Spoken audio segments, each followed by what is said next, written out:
Welcome to the Sri Lankan Understanding, a media platform aimed at generating greater understanding and comprehension of Sri Lanka, an island in the Indian Ocean which has enjoyed a vibrant past and has much potential for a bright and diverse future. Our conversation today revolves around shipping, innovating in the maritime sector. Our guest is an alumnus of the Connecticut State University, the Houston University, Texas, and Cranfield University in the United Kingdom. A founder of the Singapore Shippers Academy and Shippers Academy Colombo, of which he is currently the Chief Executive Officer. He is also a person who is very well known in the sector of shipping, given his diverse roles that he has played in the past. We are indeed honored to have with us an SCAP certified trainer in global supply chains and logistics, Mr. Rohan Masakorala. Thank you so much for joining us on the program Sri Lankan Understanding today. Thank you, George. When we talk about connectivity, Sri Lanka is an island that has enjoyed much connectivity in the past for centuries, not just decades. Could you reflect upon this from a shipping perspective? Yeah, I think from the time immemorial when global trade started happening, linking continents, empires being created, value being moved from one continent to another, wealth being transferred from continents to the other, the colonization of countries. Shipping actually has played the most vital role in terms of global trade development, and in this whole picture, the Indian Ocean island of Sri Lanka has always been a key to travelers and conquerors and traders to come and set up their operations for the reasons of its logistical positioning in the Indian Ocean. In the past, the ships were not motorized or steam vessels, so they believed in the wind pattern to move across oceans, and this is how Sri Lanka was a key factor in selection for the vessels that were used in the old age vessels which used the wind sailing to come to this part of the world and set up their businesses as such. We could call it empires or tradesmen who came from various parts, starting from the Middle East to the Far East, then of course the Chinese, and then the Europeans. All used Sri Lanka because it gives that advantages for a sailing vessel to stop over and take its rations, foods, or do trading from here to other markets. So this history has evolved over the last so many centuries, and Sri Lanka still remains that important point in the Indian Ocean, where whatever the technology that has developed, still it remains a key location for shipping companies to look at positioning its cargo and reworking towards different markets. When we look at the island during the period of colonization, and you mentioned how we had traders coming even before colonization commences, and the fact that winds brought them very occasionally, the Portuguese for example. But when we look at the impact this is having on Sri Lanka, we have a scenario thereafter where Sri Lankan products are going outside, foreign products are coming into the country. What impact is this having on life in Sri Lanka, on the quality of life, on society as a whole? Because this is something, it's not exactly new at that stage, but it's very diverse, it's expanding. Yeah, you are correct. I mean, during the famous King's periods, we have been trading across the region, including elephants have been traded across according to historical documentation. So as you said, it is certainly the trading has not been something new with the colonization, but colonization brought in more with the East India Company moving into this part of the world, the British Empire setting up operations in India and the Far East. Sri Lanka became a key node for them also for transportation, and they were the ones who started, the colonial forces who started the major ports in Galle and then Colombo. Today Colombo has become a massive port in this part of the world. Trincomalee itself was used by the colonial forces. In fact, our tea started actually moving mostly from Trincomalee rather than Colombo at the initial stages. So the colonization has actually brought in Sri Lanka's three major commodities, that is tea, rubber and coconut. Our main exports are generated through the colonization process, value addition and shipping into different markets for a further value addition. The same concept that we are talking of today took place, and then of course the spices and other things also developed with the colonization. With that, our ports were expanded by the colonial forces, and that made us again a key maritime route for shipping companies during the colonial era and the coming up to the World War II. Sri Lankan ports were playing a key role. That is why the British even built the oil tanks in Trincomalee, looking at long-term development of that natural deep draft port to be a major shipping center in Asia, I would call it, not South Asia, because Sri Lanka's location is not only potentially good for South Asia, but it's in the middle of the Indian Ocean, probably the best location among the existing hubs, although it has had drawbacks in development. Mm-hmm. When we come back, we'll be talking about the period from independence onwards, where the country has been progressing in this particular sector. When we return to the Sri Lankan Understanding with Mr. Rohan Masakorala.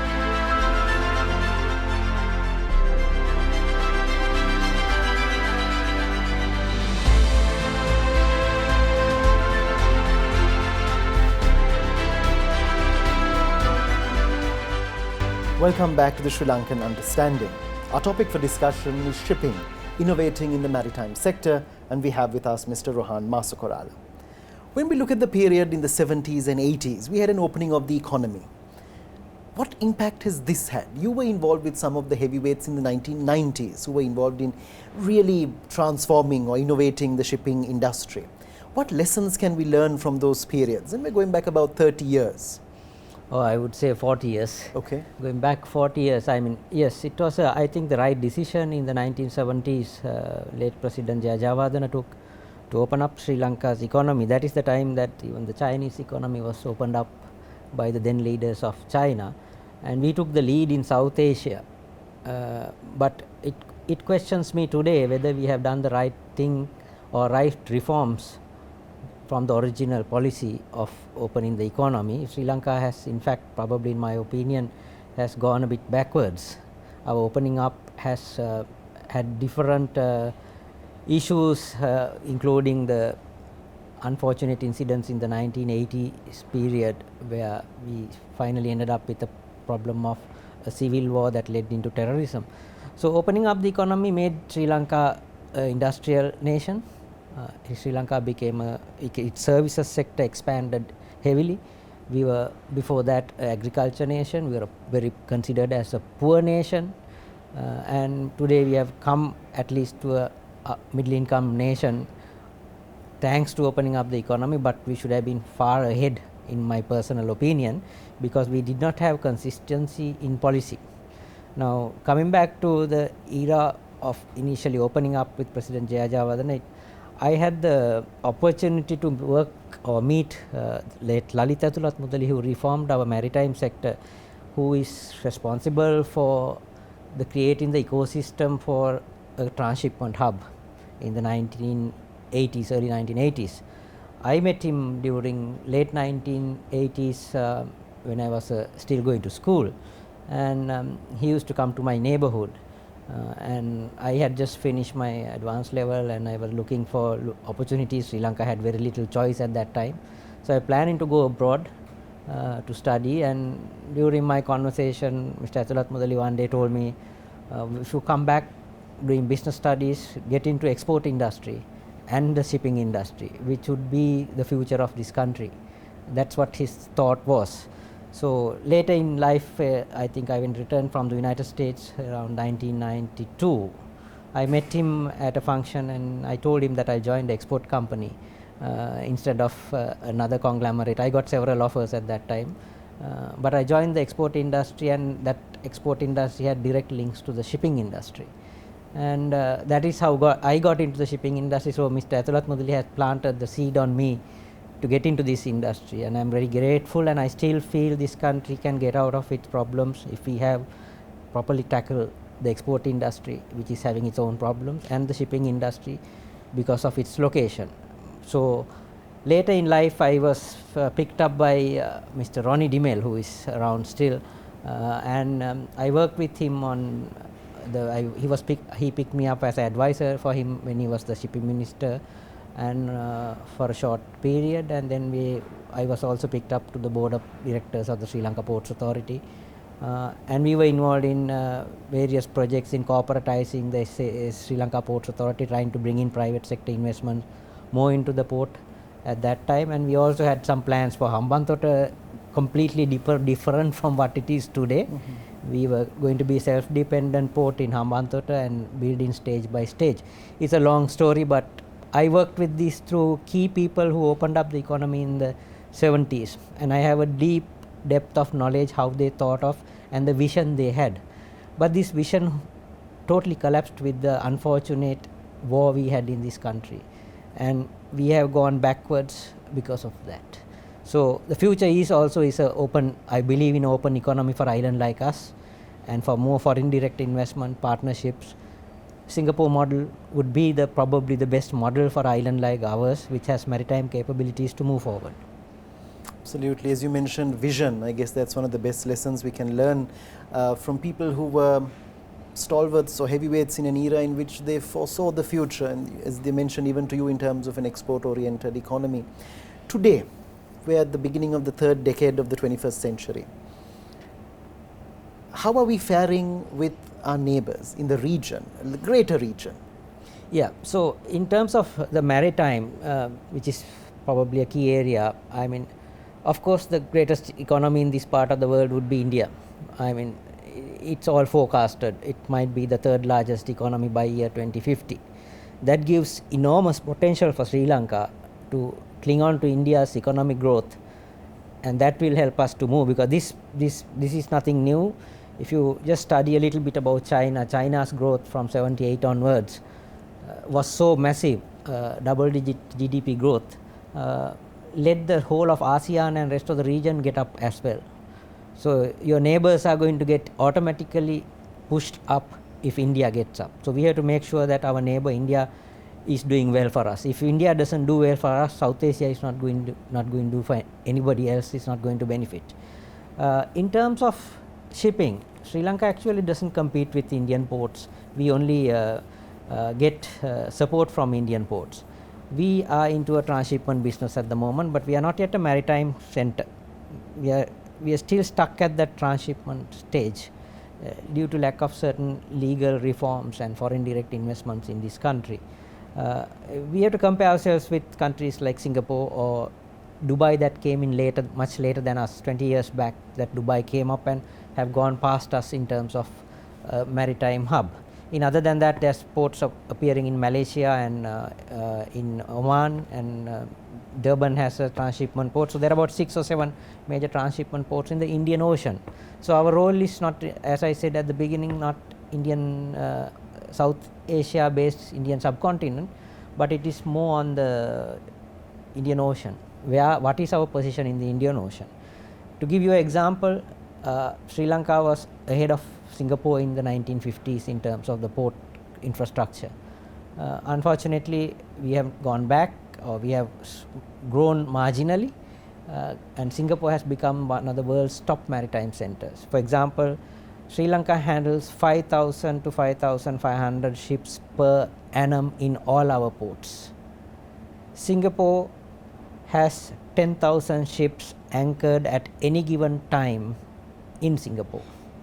Every minute a ship comes and goes, like it's like an airport.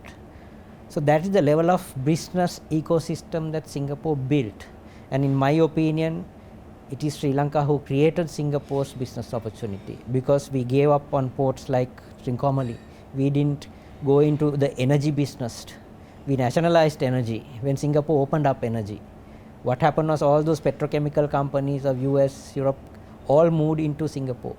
Today, Singapore is the #1 bunkering country in the world. They bring all the crude oil from Middle East and all that and refines petrochemicals. That built the ecosystem for Singapore's shipping, maritime, aviation and logistics hub. So Sri Lanka's future also is on the same lines in the 21st century, provided we take the right decisions now. Otherwise, competition is very high in the world. Technology is evolving. Location is not going to be the story every day. Exactly. We talk about location and its importance, but we've got to use it. We've got to strategize for the future in terms of how we are going to use our location and how it's going to benefit us in the years ahead. So when we return with the Sri Lankan Understanding, we're discussing shipping, innovating in the maritime sector. We're going to be talking about the challenges for the future and the real scope of Sri Lanka as we progress into this century. When we return with the Sri Lankan Understanding.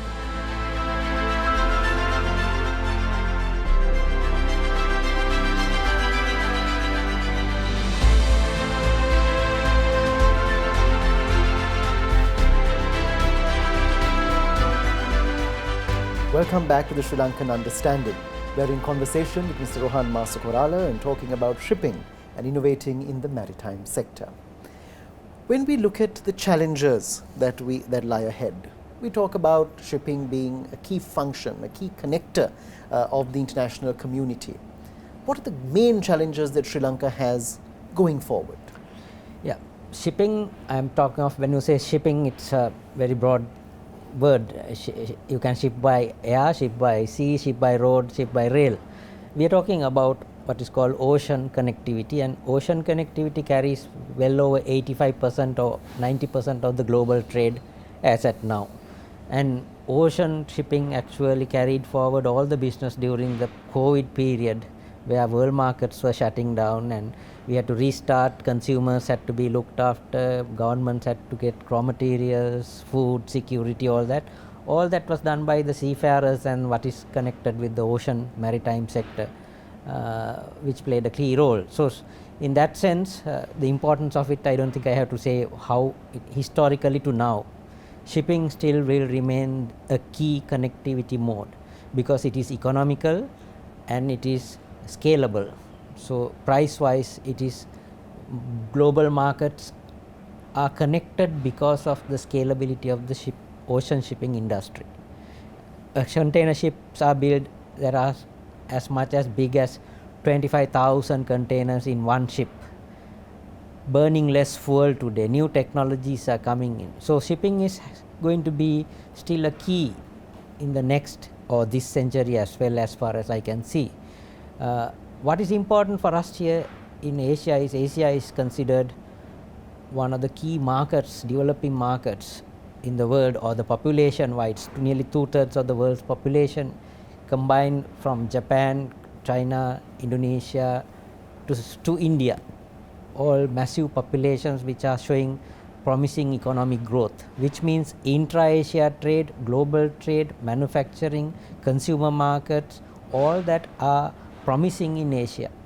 In that picture, Sri Lanka is a gateway to all these Asian nations. So Sri Lanka has to move beyond a transshipment hub, just bringing cargo from India to some other country. That is one of the basic businesses. We need to convert ourselves into an excellent maritime center. For that we need policies, consistent policies, how we engage international global giants. If they don't come to this country, we don't convert this country into a global maritime center. We need foreign operators, local operators, regional operators, all working in harmony, like in Singapore, which is called the ecosystem, which we have to build.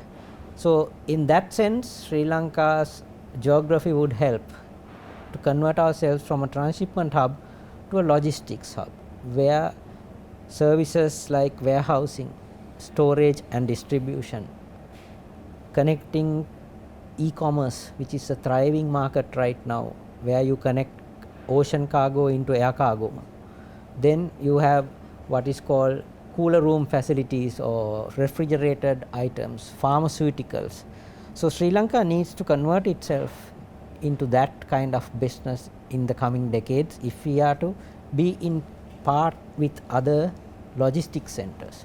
Now Dubai has Jebel Ali free zone, Singapore has free zones, Malaysia has free zones, Hong Kong has free zones, China has free zones. We also need a proper free zone environment in Sri Lanka. We have created some initial basic laws, but lot more to go.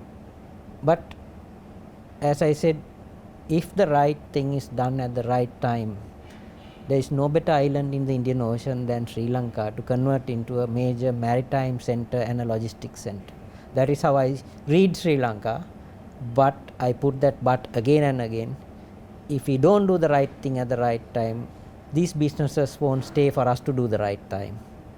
They will go to another destination because competition in the Indian Ocean is also growing, and that competition is technology based, scale based, and knowledge based.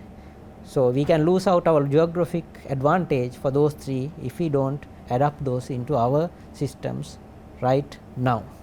Because in terms of that competition that you mentioned, there are several ports that are being developed across India, in the southern part of India. You mentioned ports in Africa, ports Andaman Islands, Singapore, Dubai, in our entire area, Gwadar, Bangladesh. They're all looking at ways and means through which they can enhance their connectivity via shipping. Is there a particular sector, a particular part of shipping, a particular real scope that we would have if we focus on, we have a niche market in that area which we can take to the world and we can present over all of our competition in the region? Lots of countries are looking at areas of specialization. Is there something that we should focus on, maybe with Trincomalee, maybe with Hambantota, maybe with Colombo, going into the future? Yeah, so as I said, if you look at the composition of containerization in the region, Asia, Northeast Asia, that is China, Japan, at the moment produces about 500 million TEUs throughput at the moment. ASEAN led other part of Asia, 400 million. Believe it or not, Indian subcontinent is 30 million. So whether it is, the number looks really bad. What does that mean? That means there is opportunity. In the short term, it is forecasted within the next 3 to 4 years it will reach, if Indian economy starts growing again, reaching up to about 80 million TEUs. But that is still very small compared to our regions in Northeast Asia and ASEAN region. But the population mix, the forecast for growth in this part of the world, so there's huge potential for the containerized business alone to grow. I'm not talking about bulk shipping or other things. So yes, you are right, we have key ports, all three ports are deep draft ports including Colombo, Hambantota and Trincomalee. And of course a tourist port probably can be developed in Galle for cruise liners or yachting and things like that. So Sri Lanka, the advantage of Sri Lanka is probably it's one of the countries that have these kind of ports within close proximity that can service different trade requirements. In shipping, containerized is just one part of it. Right. Then we have the energy side of it, the bulk, break bulk carriers, right.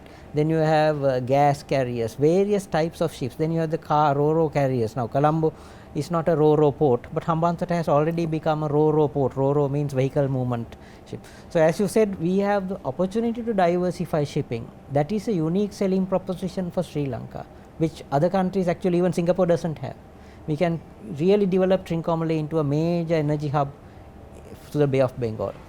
Hambantota can be developed also for bulk and energy products. Colombo can be focused on containerized cargo expansion. So yes, we have that advantage too, but none of it will happen if we don't have investments coming in, foreign partnerships coming in, and the regulatory and the legal environment put for business friendly environment. Companies won't come if that is not right. True. There's so much that can be done. Obviously, we've had traders coming to this island for a reason. They've enjoyed the connectivity that this country has offered. They've used our ports for centuries. The colonizers have used our ports. We have used our ports. We've opened up. We've opened the economy. We've done so much. Vision. This is where they had it in the past. We need to have it at present in order to go into the future. It's been a pleasure speaking to you, Mr. Masakorala. Thank you so much for taking time to join us on the Sri Lankan Understanding, where we've been looking at shipping, innovating in the maritime sector, understanding the past that this country has experienced in this particular field, and where this country can go with the right strategizing, with the right vision, and the right policies in place. Thank you once again for joining us on the program today. Join us again next time.